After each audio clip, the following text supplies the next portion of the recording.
Hi there, I'm Dan Wilson from Tamebay. In this video, we're going to tell you everything you need to know about returns on eBay.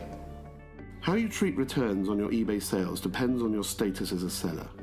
As a private individual selling your own stuff, you don't need to offer or take returns, but if you want to avoid a defect or poor feedback, it may be worth considering it.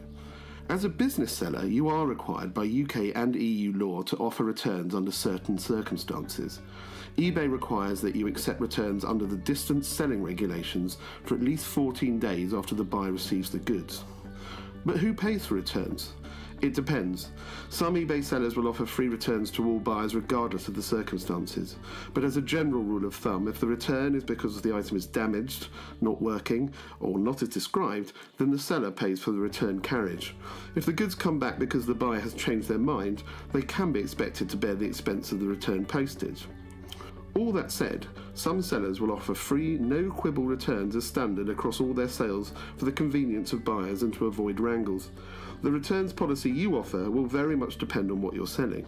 Fashion items, for instance, will often include free returns.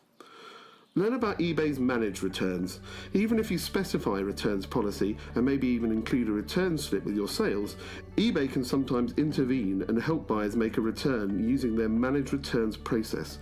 This way, a buyer can apply to eBay to make a return and you have to respond to that. It's worth boning up on the system. You will also need to handle international returns if you sell to buyers overseas, and that can be expensive and tricky. Indeed, sometimes the cost of taking an international return may not even be worth your while. One solution is to engage a firm, such as Zigzag, to deal with them for you. They'll either take the return in country and try and sell it again on your behalf to cover some of your loss, or hold the goods locally until you have a consignment that's cost-effective to send back to you.